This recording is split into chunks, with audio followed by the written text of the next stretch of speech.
Go on. Ask literally any brony who's taken a few dives into the shipping end of the pool about pairings. Specifically, ask them what they think is the most popular pairing. You know what they're most likely to say? AppleDash. Applejack and Rainbow Dash. Makes sense, right? They have arguments that can make them come off as tsundere, but at other times are obviously close friends. So, what if all your fanfics came true? If Applejack and Rainbow Dash got romantically involved, what would be the result? You may be surprised. Roll the intro.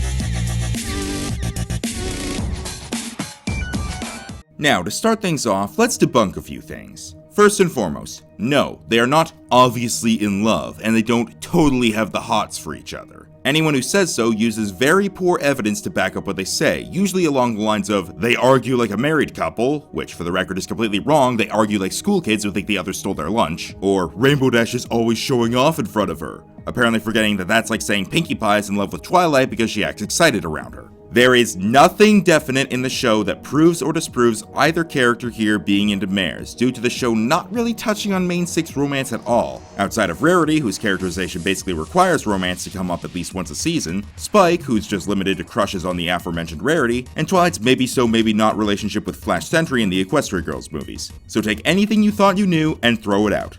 No, Rainbow did not kiss Applejack, that was a nuzzle at most because there'd be a much bigger reaction if it was a kiss. No, Rainbow did not kiss Fluttershy. If you frame by frame that scene, you'll see that their lips never connect, and that was just an ill-timed sound effect from the fight. And no, just because the show's writers and voice actors joke about shipping on Twitter doesn't mean it's official. So like I said, there is no evidence whatsoever pertaining to the romantic or sexual preferences of Rainbow Dash, get that bullcrap video out of here, or Applejack. Got it? Good. Now, let's talk facts. There's obviously no real set-in-stone formula to how relationships work. However, the bar is set around both parties loving one another despite faults, perhaps even because of them, and always willing to put their significant other before themselves. And if that doesn't sound like how any of your relationships have gone, you're doing something wrong. So let's work with that. Is that how Applejack and Rainbow Dash would treat each other? Applejack is a stubborn farm worker. She knows all about patience and perseverance, and about finding ways around problems rather than just staring at them until they fall over. And seeing as how she has to take care of a little sister who constantly gets into dangerous situations, while her brother rarely offers a word and her grandmother is only conscious half the time and typically not coherent during that half, that says wonders for her skills in those fields. At the very least, she's got to have an endless supply of patience.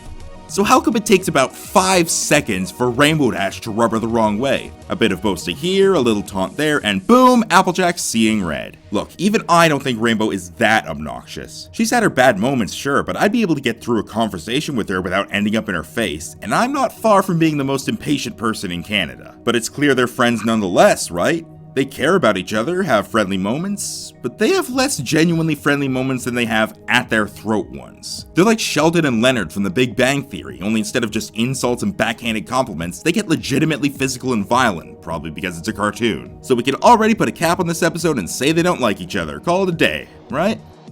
Except that's not quite it. Now, I've read my fair share of AppleDash shipfics in my time, for scientific purposes, and noticed that a lot of them have the same sort of setup for the shipping. A reconciliation that actually gets them to be better friends. A bit of enforced sympathy so they actually get to know what they're like on the inside, or digging up something from their past to discover why they act the way they do now. Usually it's Rainbow Dash who has to open up or share secrets, but I've seen it done to AJ too. Is this realistic? Yes, it is. This has definitely happened before, and I've had personal experience with it myself. So yes, I could see that happening, and it could happen. Applejack learns a bit more about Rainbow or vice versa, and they manage to get closer. Perhaps an episode sort of like Simple Ways, but with Rainbow replacing Rarity. And then if they do swing in that direction, who knows? The two of them might hit it off. They seem pretty good for each other. Determined, competitive, stubborn, easy to anger. It wouldn't last, guys. There is no possible way to completely alter someone's personality without undergoing severe damage or surgery to parts of the brain. As it stands, Rainbow loves to torment and compete with Applejack, who in turn gets irritated and frustrated until the two have a screaming match and fight. That's like the subplot of any episode that pairs them up. As I said before, even Applejack's endless supply of patience drains after exchanging about 3 sentences with Rainbow Dash. So what if they got to know each other better? Knowledge doesn't lead to a complete change in personality. They act the way they do because that's how they were born. They are friendly rivals at best, and having them even be in a relationship, let alone get married, is a recipe for domestic violence. A big ball of dust and thrown punches seems funny now, but fun fact, if you get punched, it hurts. And if you knowingly hurt the one you love, they have no reason to forgive you. And you have no right to forgive yourself before they do. Even if it did happen, it would not work out in the end. I'm sorry. So you have no reason to just stop writing your fanfics. Go ahead and keep doing them. Just like any other pairing, just like shipping in general, it's all in fun and is a good way to get out some ideas. That's something we seem to forget. Shipping is not as serious a business as we start to make it out to be. But this video is just for anyone who genuinely wanted to know, or to anyone who, for some reason, legitimately thought it might be put into the show at some point. Well, now you know the answer. I'm the Science Pony, and please, don't ship me with anyone.